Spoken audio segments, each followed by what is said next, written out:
Hola amigos, que la paz del Eterno esté siempre en sus hogares. José Moreno, servidor de Dios y también de su pueblo.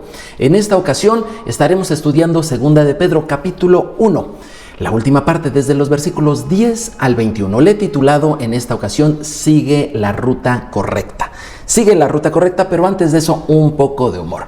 En un cumpleaños unos niños estaban ahí platicando y uno al otro quiso poner a prueba su inteligencia y le dice: ¿tú sabes qué se necesita para encender una vela? Le dice el niño: no, ¿qué se necesita? Ay, pues muy fácil, que esté apagada. A veces las cosas más sencillas son las respuestas más correctas. Pues bien, vamos a ver 2 de Pedro capítulo 1, versículos 10 al 21. Sigue la ruta correcta. En los viajes necesitamos revisar con frecuencia la ruta que estamos siguiendo. Cuando todo indica que vamos por la ruta correcta, sabemos que las cosas que se nos presenten en el trayecto pues simplemente son partes del mismo y no van a afectar sustancialmente nuestro viaje.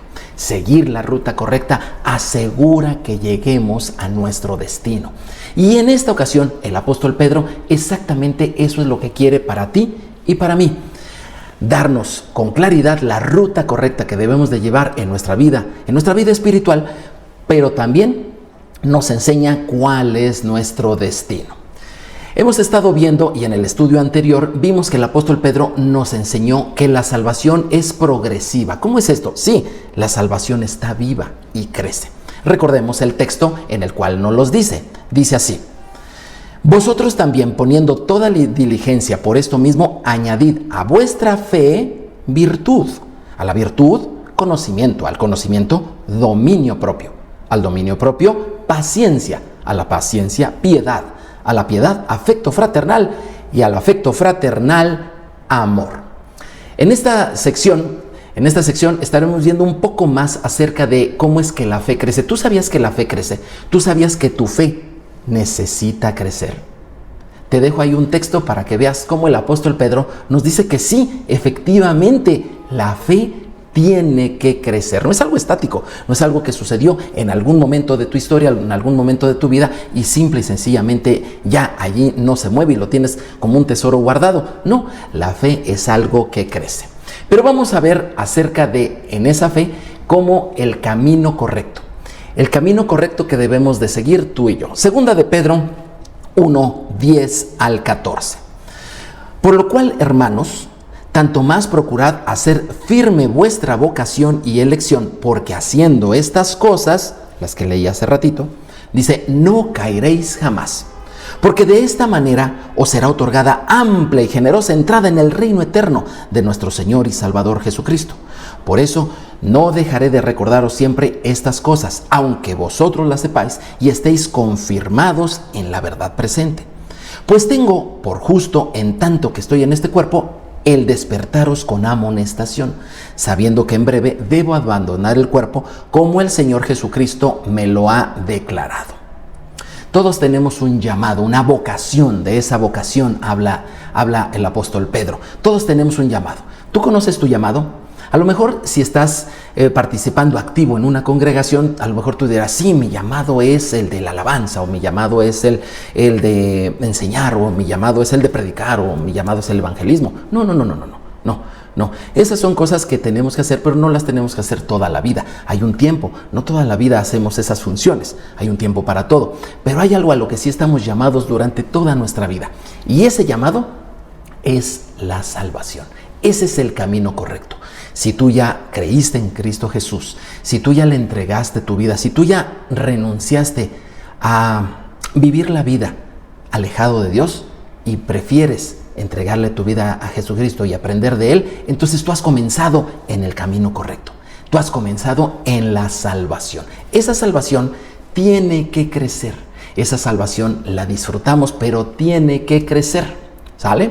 Nuestro destino es claro, entrar al reino de los cielos, entrar al reino de nuestro Señor Jesucristo, y para llegar a Él, el único camino es la salvación en Cristo Jesús.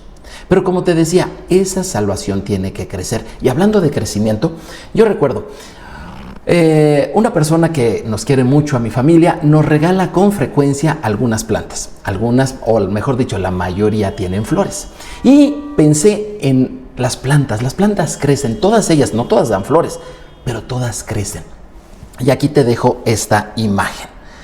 Todas estas plantas, algunas con flores, algunas de hojas largas, algunas de hojas entrecortadas, algunas sin flores y con espinas, pero en fin, absolutamente todas ellas crecen porque están vivas. Aunque tú y yo somos diferentes, también así nosotros tenemos que crecer en salvación. Nuestra vida debe de crecer en salvación. Recuerda que lo que está vivo tiene que crecer. Y aquí te hago una pregunta. ¿Tu fe sigue viva? Yo espero que sí. Yo espero que sí. De hecho, en mi casa, la casa de todos ustedes, tengo algunas plantas y a veces esas plantas, por falta de riego, se marchitan un poco. Sin embargo, siempre o casi siempre he visto que con que se esté regando y regando y regando, esas plantas vuelven a la vida y rejuvenecen. Lo mismo nos pasa a nosotros cuando estamos presentes ante la palabra del Señor. Te voy a dejar este texto que dice el apóstol Pedro en una versión mucho más moderna para que entendamos ese proceso de crecimiento. Dice así: por eso mi consejo es que pongan todo su empeño en afirmar su confianza en Dios. Esa es la fe. Segundo, esforzarse en hacer el bien. Esa es la virtud. Procurar conocer mejor a Dios. Ese es el conocimiento. Y dominar sus malos deseos. A eso se refiere con dominio propio. Además, deben ser pacientes, pues la paciencia, entregar su vida a Dios, piedad, estimar a sus hermanos en Cristo, afecto fraternal, y sobre todo, amar a todos por igual. Aquí te dejo el camino, el trayecto que debes de seguir en una salvación que crece. Fe, virtud, conocimiento, dominio propio, paciencia, piedad, afecto fraternal y amor. Cuando veo esta ruta, este camino, recuerdo cómo era antes los viajes, cuando no existía GPS ni cosas así. Por lo general, alguien que ya había recorrido el camino, oye, fíjate que quiero llegar a Morelia, Michoacán, o quiero llegar a Guadalajara, Jalisco, o a Monterrey, Nuevo León, ¿sí? Y generalmente le preguntabas a alguien que ya había ido y te decía, sí, mira, de aquí de donde estás te vas a tal parte y luego llegas a este otro poblado y luego llegas a esta ciudad y luego a este poblado, y te iban dando esa ruta. Bueno, pues esta es la ruta que el apóstol Pedro te da a ti y a mí para que tu fe crezca y llegues al destino seguro. ¿Verdad que vale la pena? Aquí te las pongo otra vez. Fe, virtud, conocimiento, ¿sí? Ahora domina tus impulsos, después ten paciencia, después de eso entrégale tu vida a Dios, pero por completo. Después estima a toda la gente con ese afecto fraternal y finalmente perfecciónate en el amor. Ahora vamos a ver, ese es el camino correcto, la salvación. Felicidades si tú estás allí. Ahora vamos a ver el mapa correcto. También yo procuraré con diligencia después de mi partida para vosotros que podáis en todo momento tener memoria de estas cosas. Porque no os hemos dado a conocer el poder de la venida de nuestro Señor Jesucristo siguiendo fábulas artificiosas, sino como habiendo visto con nuestros propios ojos su majestad. Pues cuando Él recibió de Dios Padre honra y gloria, le fue enviada desde la magnífica gloria una voz que decía: este es mi Hijo amado, en el cual tengo complacencia. Y nosotros oímos esta voz enviada del cielo cuando estábamos con Él en el Monte Santo. Tenemos también la palabra profética más segura, a la cual hacéis bien en estar atentos como una antorcha que alumbra en lugar oscuro hasta que el día esclarezca y el lucero de la mañana salga en vuestros corazones. Entendiendo primero esto, que ninguna profecía de la Escritura es de interpretación privada, porque nunca la profecía fue traída por voluntad humana, sino que los santos hombres de Dios hablaron siendo inspirados por el Espíritu Santo. El apóstol Kefa, en hebreo, Pedro, ya latinizado, nos está enseñando y nos está diciendo: yo quiero que nunca se olviden de mis enseñanzas. Y me voy a asegurar de que esto suceda. ¿Cómo le hizo? Muy sencillo. Escribió estas dos cartas. La primera y segunda, así las conocemos, primera y segunda carta de Pedro, y las escribió para que no se nos olvidara acerca de la ruta correcta, del camino correcto, y ahora vamos a ver del mapa correcto. Fíjate que escribir es algo muy importante. Pedro quería que la gente después de él recordara siempre sus enseñanzas. Y aquí la aplicación para ti si tú eres padre. ¿Qué quisieras para tus hijos cuando tú ya no estés? ¿Qué quisieras que ellos pensaran, recapacitaran, hicieran, vivieran? Te recomiendo lo mismo que hizo el apóstol Pedro, déjalo por escrito. Y más tratándose de bienes, no les dejes problemas, deja las cosas por escrito. Porque si leer nos ayuda en la vida, imagínate escribir. Por eso tenemos un Dios que escribe. Pero de los versículos 16 en adelante, Pedro nos está hablando de esa maravillosa experiencia única que tuvo él junto con Jacobo y junto con Juan. Solamente estos 3 apóstoles vieron la transfiguración de Jesús, y ahí nos los está mencionando, está haciendo ahí la referencia. Ellos vieron a Jesús transfigurado, es decir, ese maestro, ese carpintero, ese joven de Nazaret, ¿verdad? Bueno, originario de Belén, pero ese joven de Nazaret, carpintero de Nazaret, se transfiguró, se transformó en un ser de una imagen celestial que nadie ha visto. Bueno, pues estos 3 apóstoles lo vieron. Experiencias como estas no son poca cosa. De hecho, no hay quien haya visto a Jesús así. Pero bueno, aquí tienes esta experiencia, y no solamente lo que vieron, sino también oyeron, que dijeron, este es mi Hijo amado en quien tengo complacencia.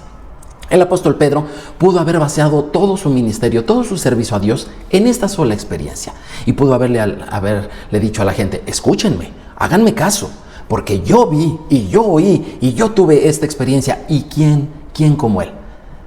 Obviamente no hay nadie, ¿verdad?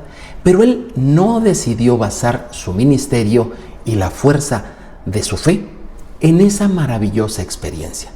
¿Por qué? Porque las experiencias, por más maravillosas que sean, por más reales y vívidas que sean, no indican que estamos en la ruta correcta. Él decidió llegar de nuevo al fundamento, a las Escrituras. Y él dice, tenemos la palabra profética más segura. Ahí tienes el versículo 19. ¿Quieres algo más seguro que las experiencias? Es la palabra profética. Y a lo mejor tú estarás diciendo, ¿la palabra que te da un profeta? No, la palabra profética a que se refiere son las Escrituras. Por eso el versículo 20 dice, entendiendo primero esto, que ninguna profecía de la Escritura es de interpretación privada. ¿Has tenido experiencias maravillosas? Yo estoy casi seguro que sí, porque la mayoría de los que hemos entregado nuestra vida a Cristo hemos tenido unas experiencias espirituales sensacionales. Las recuerdo y mira, hasta se siente en la piel. Aquella vez que tal vez tú viviste una experiencia espiritual en medio de un canto de alabanza precioso. A lo mejor estabas solo, o a lo mejor rodeado de miles de personas y todos cantándole al Señor. A lo mejor alguien llegó y te recordó la palabra del Señor, tal vez comenzando con frases como, he aquí el Señor te está diciendo esto. Y vino una palabra que pegó en el clavo en tu situación particular. Todas esas experiencias son maravillosas. ¿Por qué? Porque Dios las ha permitido. Sin embargo, muchas veces queremos quedarnos en esa experiencia y no llegamos a la palabra. El consejo, la orden del apóstol Pedro es que bases tu vida y tus decisiones en lo que está escrito. Todas esas experiencias tuvieron su propósito, pero tienes que seguir el mapa correcto. ¿Por qué te lo digo? Bueno, porque hay muchas personas que quieren fabricar experiencias en la gente y quieren dictarle lo que tiene que hacer en la vida, y el apóstol Pedro no quiere que caigas en algún engaño. Es cierto, las experiencias que Dios nos da son maravillosas, pero tenemos la palabra, la Escritura, la Biblia, que es la palabra profética más segura, a la cual tú tienes que hacer caso. Y con respecto a profetas y apóstoles, el apóstol Pablo es muy claro en decirnos que el fundamento de la iglesia es ese. Fíjate lo que dice Efesios 2, 19 al 20. Así que ya no sois extranjeros ni advenedizos, ¿sí? Ya no eres alguien extraño a Israel, no, ya no, sino conciudadanos de los santos, de los Kadosh, del pueblo de Israel, y miembros de la familia de Dios, edificados sobre el fundamento de los apóstoles y profetas, siendo la principal piedra del ángulo Jesucristo mismo. Aquí, y te dejé remarcado, este es el fundamento de la iglesia. Por parte de Jesucristo creo que no tenemos ninguna duda. Él es único, irreemplazable. Él es único. Sin embargo, en el aspecto de apóstoles y profetas, a veces tenemos algunas dudas.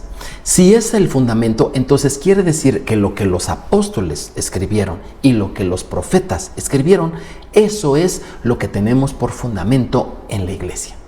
Obviamente, esto nos hace pensar que los llamados, o mejor dicho, los autollamados apóstoles el día de hoy, tal vez no lo sean. Si tú lees con cuidado el libro de los Hechos, te vas a dar cuenta que uno de los requisitos para ser apóstol de Jesús es haber estado con Él y ser testigo de su resurrección. Por eso es que finalmente quien sustituye al apóstol Judas, tú sabes, ¿verdad? ¿Por qué?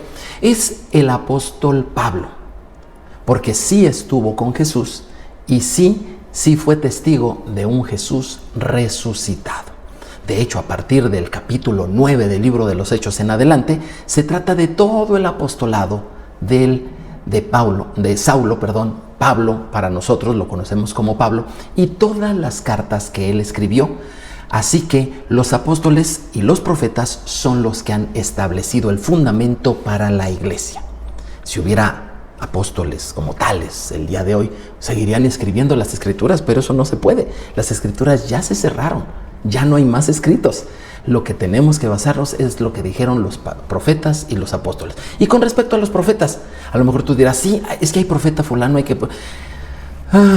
hay personas que ejercen cierto tipo de profecía, al cual todos estamos llamados. Es decir, proferir las palabras del Señor para animar, para edificar, para consolar a otros. ¿Sí? Lo único que hacen esos llamados profetas el día de hoy es repetir lo que ya está escrito, si es que son buenas personas, buenos ministros de la palabra del Señor, y es lo que tú y yo también podemos hacer. Pero ¿a qué profeta se referiría el apóstol Pablo? Si solamente se refería a los 12 apóstoles de Jesucristo, ¿a qué profeta se refería? Pues a los profetas que escribieron para la Biblia. Te voy a poner aquí algunos personajes que son de la Biblia y la mayoría de ellos son profetas. Por favor, te pido que identifiques a los que no son profetas. ¿Quiénes de ellos no son profetas? Mira, la lista empieza con Adán, Moisés, Saúl, David. En el segundo grupo está Isaías, Amós, Nahum, Natán. Y en el último grupo, Oseas, Daniel, Jesús y Mateo. ¿Cuáles de estos no son profetas? ¿Cuáles de estos? Obviamente el primero, Adán. Adán no es profeta. Alguien me dijo, el último, Mateo. Mateo tampoco es profeta, él es un evangelista, obviamente, discípulo del Señor. ¿Cuáles de esos no son profetas? Te voy a decir los que sí son profetas. Moisés. Saúl profetizó, pero no es profeta. Es rey, David también es rey. Isaías es profeta. Amós, Nahum y Natán también son profetas. Oseas y Daniel también. Y Jesús también es profeta. A lo mejor tú dirás, pero Jesús es el Salvador, el Hijo de Dios. Sí, pero también es profeta. Recuerda que Moisés escribió y dijo, profeta como yo se levantará. A él oíd. ¿A quién se refería? Pues a Jesús, a Yeshua. A él se refería. Así que Moisés y Jesús también son profetas. Con esto te quiero decir que los profetas, los verdaderos profetas, no aquellos que tratan de adivinar la vida de las personas, sino los que se basan en lo que está escrito. Los profetas anteceden a los apóstoles y los apóstoles se sujetan a lo que dijeron los profetas. Los apóstoles enseñaron a la iglesia lo que los profetas habían dicho. Los profetas dijeron todo lo que dijeron y así lo escribieron en base a lo que Moisés había escrito. Moisés escribió lo que Dios le dijo. ¿Te fijas la cadena cómo va? ¿Sí? Y todo lo que se dijo está contenido en las escrituras, en la palabra de Dios. Y todo apunta a la persona de Jesucristo. Así que, mi amado, te invito a que sigas el mapa correcto, las escrituras, lo que está escrito. El día de hoy hemos visto que somos viajeros y que necesitamos viajar por la ruta correcta, caminando por el camino correcto que es la salvación y siguiendo el mapa correcto que son las escrituras. Esto es lo que nos enseña el apóstol Pedro en este capítulo. Te invito a que te suscribas, le des clic y compartas. Nos vemos en la siguiente. Shalom Shalom.